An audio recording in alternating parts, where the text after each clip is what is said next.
지난 세기, 그러니까 20세기죠. 20세기 중엽 공산주의가 전 세계를 위협하고 있을 때였습니다.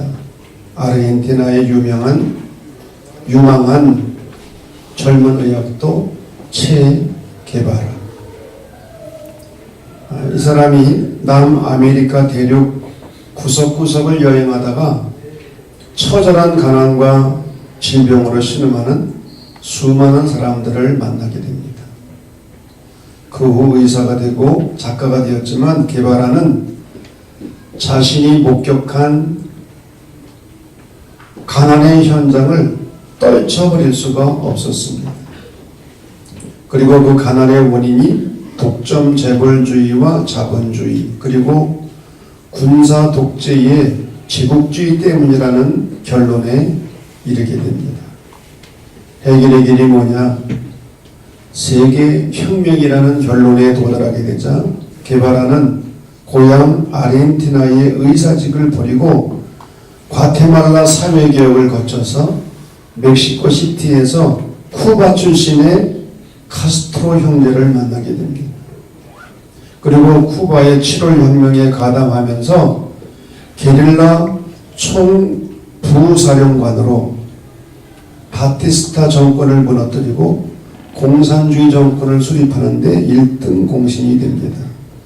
그는 농촌개혁, 문명 퇴치운동을 전개하고 은행장직, 외교관, 그리고 군훈련 부대장직을 역임합니다.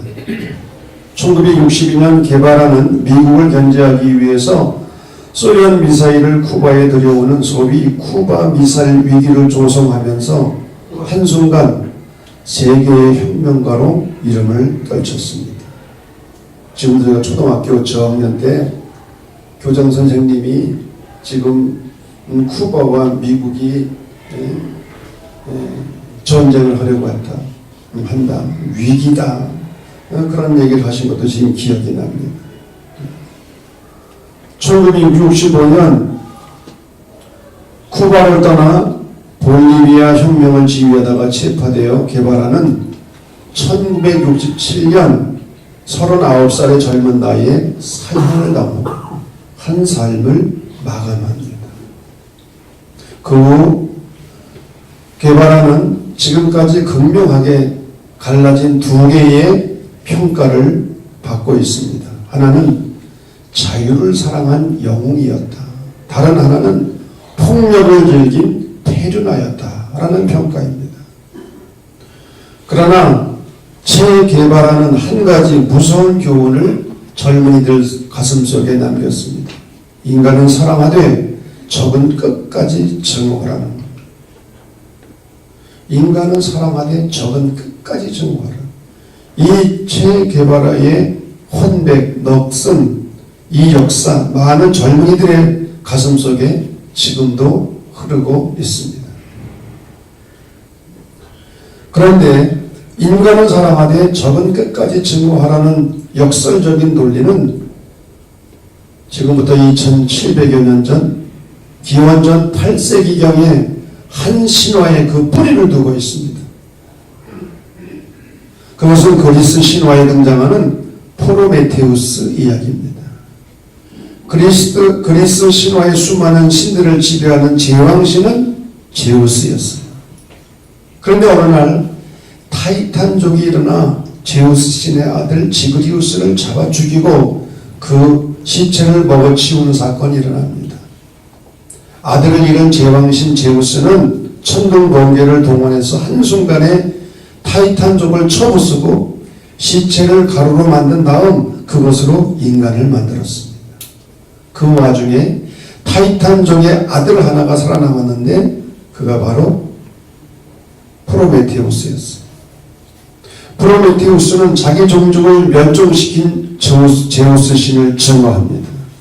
그리고 타이탄족의 화신이 된 인간을 사랑하기 시작을 합니다. 어느 날 프로메테우스가 제우스 신에게 살코기는 소의 뱃속에 감추고 내장으로 멋있게 포장한 뼈다귀를 제물로 바쳤습니다. 제우스는 그것을 제물로 받고 화를 참지 못합니다. 뼈다귀만 있는 재물을 발견하고 화를 참지 못해서 인간들에게서 불을 몽땅 걷어갔어요. 그러니 여러분, 불이 없으니 삶이 얼마나 어렵고 힘들겠어요. 불을 빼앗긴 인간들을 측은히 여긴 프로메테우스는 제우스 신전에 몰래 들어가서 불을 훔쳐다가 인간에게 다시 나누어 주었어요. 그래서 지금 우리가 불을 사용할 수 있는 거예요. 알았어요? 몰랐어요? 이건 그리스 신화입니다. 신화에 나오는 이야기예요.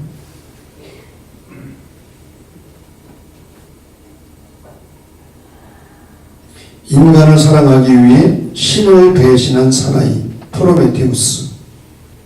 그는 후일 그리스도의 독립을 위해 싸우는 그리스 젊은이들의 희망과 영감이 되었다고 합니다. 그리고 프로메테우스는 19세기 공산당 선언을 쓴 칼 막스의 멘토가 되었어요. 정신적 스승이 된 거예요. 그리고 프로메테우스는 20세기 남미의 혁명가 체 게바라의 우상이 된 거예요. 누구를 사랑하기 위해서 누구를 미워해야 하는 바이러스였습니다. 그러나 그리스 신화와 때를 같이 하는 또 하나의 이야기, 기원전 8세기. 예언자 호세아가 음란한 여인 고멜을 사랑하는 이야기. 이게 동시대 이야기인 거예요. 여러분, 이 세상에 아들에게 이렇게 말하는 부모가 어디 있겠습니까? 얘야, 내가 이제 어른이 되었으니 장가를 가야 하지 않겠니? 그러니 너는 바로 바람을 피우는 음란한 여인을 아내로 맞이해라. 자기 자식이 부족함에도 불구하고 건강하고 정숙한 여인과 결혼을 지키기를 원하는 것이 부모의 마음일진데, 멀쩡한 자식을 음란한 여자와 결혼하라고 하는 것은 이 세상에서도 있을 수 없는 일이에요. 그런데 호세아서 1장 2절을 보면 하나님께서 호세아를 부르시고 말씀하십니다. 너는 음란한 여자를 아내로 맞아서 음란한 자식들을 낳아라. 여러분, 이게 얼마나 비극적이고 충격적인 말씀입니까? 예언자는 하나님의 말씀을 듣고 백성들에게 하나님의 이름으로 선포하는 하나님의 사람입니다. 그런데 이러한 사람이 이러한 결혼을 하면 사람들이 어떻게 받아들이겠어요? 어떻게 예언자의 말을 듣겠습니까?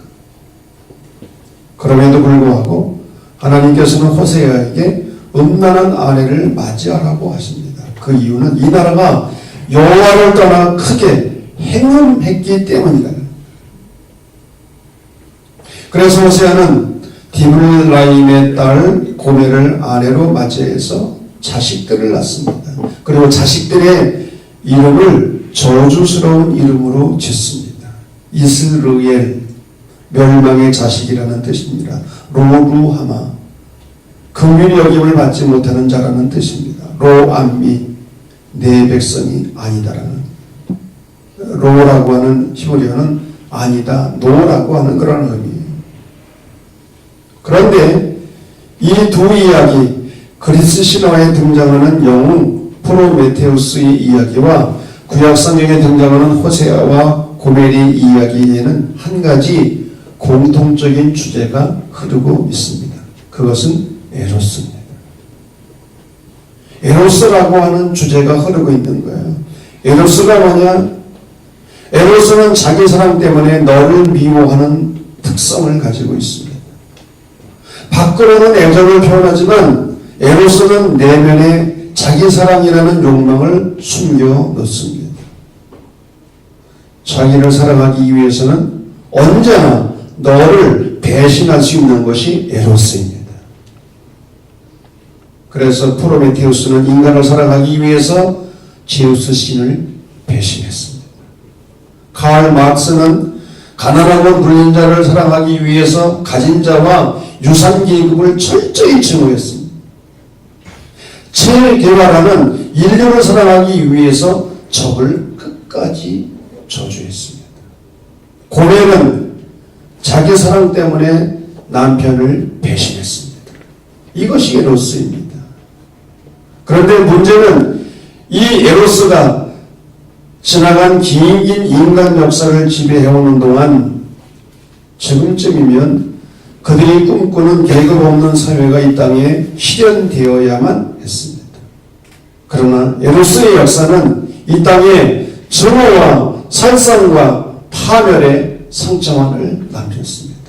이것이 자본주의, 공산주의, 사회주의라는 에로스가 만들어낸 허상인 것입니다. 허상입니다.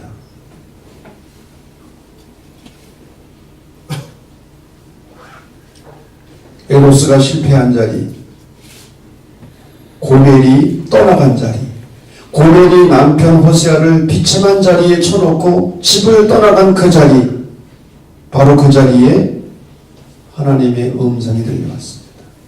그것은 한 구절입니다.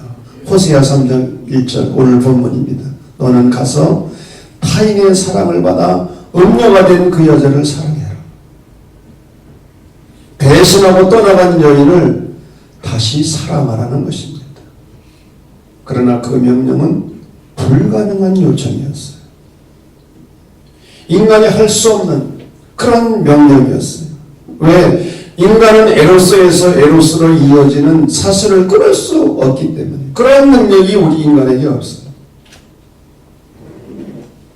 그러나 호세아는 다른 남자의 품에 안겨있는 고멜을 찾아가서 은 15개와 보리 한 호멜 반을 주고 다시 사옵니다. 그리고 아내로 다시 삼는 거예요. 여기서 은 15개와 보리 한 호멜 반은 그 당시 여종 한 사람의 몸값이었어요. 남자 몸값은 더 비쌌어요. 돈을 주고 조개의 몸값을 지불하고 다시 사와서 아내로 맞이하는 거예요. 바로 그 순간 하나님의 명령을 따라 고멜을 아내로 다시 받아들이는 그 순간 호세아는 놀라운 계시를 경험합니다. 호세아는 고멜에게서 하나님을 배신하고 떠나간 이스라엘 민족의 죄악을 보기 시작하는 거예요. 자신을 버리고 다른 남자의 품에 안겨있는 고멜의 모습은 다름 아닌 이스라엘 민족의 모습이었던 거예요. 그들은 하나님을 섬긴다고 하면서도 끊임없이 가나안의 우상인 바알을 따라간 것입니다. 바알 우상이 어떤 종교라고요? 소원 성취의 기복종교. 제물을 바치고 소원을 빌면은 그 소원이 다 이루어진다는 거예요. 예배자의 행위와는 상관이 없이. 그리고 성적 향락주의 종교. 실제로 제사를 드리면서 여자들은 남자 사제와 남자들은 여자 사제와 몸을 섞는 그런 행위가 제사법 안에 들어있는 거예요. 그래서 죄책감도 느끼지 않고 얼마든지 성적으로 향락을 누릴 수가 있었어요. 그래서 그들은 알게 모르게 입으로는 하나님을 섬긴다고 했지만 삶 속에서는 바알을 따라간 거예요. 이것은 분명히 간음이었어요. 두 마음을 품고 살아간 거예요. 호세아는 자신이 겪는 배신의 아픔을 통해서 하나님의 아픔을 느끼기 시작합니다. 여러분 얼마나 이게 남자로서 자존감이 짓밟히고 가슴 아픈 일입니까? 그런데 그 아픔을 통해서 하나님의 아픔을 느끼는 겁니다. 그리고 호세아는 고멜을 다시 사랑하는 그 순간 하나님의 사랑인 아가페를 경험합니다. 그것은 너를 사랑하기 위해 나를 희생하는 사랑이었어요. 그 사랑은 그럼에도 불구하고의 사랑이었어요. 라이놀드 니버의 표현에 의하면 불가능의 가능이었어요. impossible possible. 불가능한 가능이에요. 보네포 목사님의 표현에 의하면 값싸는 정이 아니라 값비싸는 정이었어요. 그 사랑은 용서와 용납으로 표현이 되었습니다. 그런데 더 놀라운 사실은 호세아는 이런 하나님의 용서하심은 이스라엘과 맺으신 처음 언약, 처음 사랑을 기억하는 데서 오시는 하나님의 자비라는 것을 깨닫게 됩니다. 하나님께서 광야에서 이스라엘과 맺으신 그 언약, 나는 너희 하나님이 되고 너는 내 백성이 되리라. 이 말씀대로 살아라. 이 언약을 지켜라. 너희가 이 언약을 지키면은 제사장 나라가 되고 내 백성이 되리라. 이 언약을 잊지 아니하시고 이 언약을 기억하시고 이스라엘이 그 언약을 깨뜨림에도 불구하고 그 언약을 깨뜨리지 아니하시는 그 하나님의 처음 사랑, 이 사랑에서 오는 하나님의 자비임을 깨닫게 되는, 내가 애굽 땅에 있을 때부터 나는 네 하나님 여호와니라 12장 5절 말씀, 내가 광야 마른 땅에서 너를 알았거늘 13장 5절 말씀. 처음 사랑, 처음 언약을 기억하시는 하나님, 그 하나님은 인간의 죄를 기억하지 않으시는, 당신의 백성들의 죄를 기억하지 아니하시는 하나님이셨어. 에노스는 에노스를 낳는 악순환의 고리, 하나님은 그가 맺은 처음 사랑, 처음 언약으로 그 끈을 끊고 계셨던 거예요. 그것은 희생적인 사랑, 아가페였어요. 하나님을 만난 호세아, 자신의 아픔을 통해서 하나님의 사랑을 체험한 호세아는 생명을 걸고 메시지를 전하는 것. 호세아서가 우리에게 주는 메시지가 크게 두 가지입니다. 첫째는 야훼 하나님께로 돌아가자. 오라 우리가 여호와께로 돌아가자. 여호와께서 우리를 찢어주셨으나 도로 낫게 하실 것이요 우리를 치셨으나 싸매어 주실 것입니다. 여호와께서 이틀을 위해 우리를 살리시며 셋째 날에 우리를 일으키시리니 우리가 그 앞에 살리라. 가짜 신인 바알을 버리고 광야에서 만난 야훼 하나님께로 돌아가자는 거예요. 찢으셨으나 도로 낫게 하신다는 것입니다. 찢는다는 표현은 사자가 먹이를 공격한 다음 찢는 모습. 도로 낫게 하신다는 말은 죽을 뻔한 병이 들었던 사람이 다시 회복된다는 거예요. 이틀 혹은 3일은 극히 짧은 시간을 의미합니다. 짧은 시간 안에 하나님의 회복의 은총이 임한다는 거예요. 역사는 에노스로 인해서 찢어지고 상했으나 하나님은 아가페로 다시 싸매시고 또 치유하신다는 것입니다. 이 호세아는 이것을 외친 거예요. 이것은 구약에 나타난 복된 소식 복음입니다. 두 번째로는 야훼 하나님을 알라는 거예요. 우리가 여호와를 알자, 심서 여호와를 알자. 나는 인애를 원하고 제사를 원하지 아니하며 번제보다 하나님을 아는 것을 원하노라. 이 땅에는 진실도 없고 인애도 없고 하나님을 아는 지식도 없도다. 내 백성이 하나님을 아는 지식이 없으므로 망하는도다. 야훼 하나님이 원하시는 것은 제사나 번제가 아니라 헤세드, 인애, 하나님의 긍휼이라는 것, 그리고 하나님께 대한 지식이라는 것. 여러분, 예배 자체를 부정하는 것이 아니에요. 잘못된 예배를 비판하고 있는 거예요. 여기서 안다고 하는 말은 히브리어로 야다인데 창세기 4장 1절에 나오는 동침과 같은 부모가 같이 동침하는 거예요. 여기서 안다고 하는 말은 부부가 체험을 통해서 서로 깊이 아는 거예요. 지적인 알미 아니라 사랑에 충만한 생명의 교제를 의미합니다. 우리가 함께 교회 생활을 10년 혹은 20년 해도 서로가 잘 몰라요. 여러분, 제 몸에 점이 어디에 몇 개 있는지 아십니까?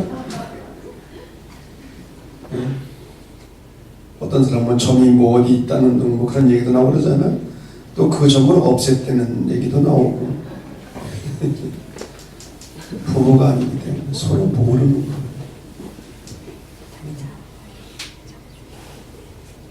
부부만큼 서로 잘하는 사람이 어디 있어요? 하나님은 우리와 부부관계가 되기를 원하십니다. 아멘 안 해도 그렇게 되기를 원하십니다. 부부관계죠. 깊은 관계, 사랑의 관계, 친밀한 관계. 하나님은 우리를 일을 위해서가 아니라 관계를 위해서 부르셨어요. 어떤 관계입니까? 부부관계와 같은 뜨거운 사랑의 관계를 맺기를 원하시는 거예요. 이스라엘의 살 길이 뭐냐? 바알 우상을 버리고 야훼 하나님께로 돌아와서 그분과 부부관계를 맺고 사랑의 깊은 교제와 만남 속에서 살아가는 거예요. 여기에 인생의 의미가 있고 기쁨이 있고 행복이 있는 줄로 믿습니다. 미래의 역사는 자본주의도 아니고 체계개발화의 혁명의 역사도 아닙니다. 신약의 기록에서 보면 이 두 역사는 하나님을 배신하는 인간 교만의 역사이기 때문입니다. 그러나 진정한 역사는 배신과 저주까지도 덮어주시고 기억하지 아니하시는 사랑을 먹고 사는 역사입니다. 이 사랑은 하나님이셨습니다. 처음 맺은 사랑을 기억하시고 용서와 사랑으로 품으시는 하나님의 역사입니다. 호세아는 이 비밀을 보았습니다. 그래서 배신하고 떠난 아내를 다시 사랑할 수 있었습니다.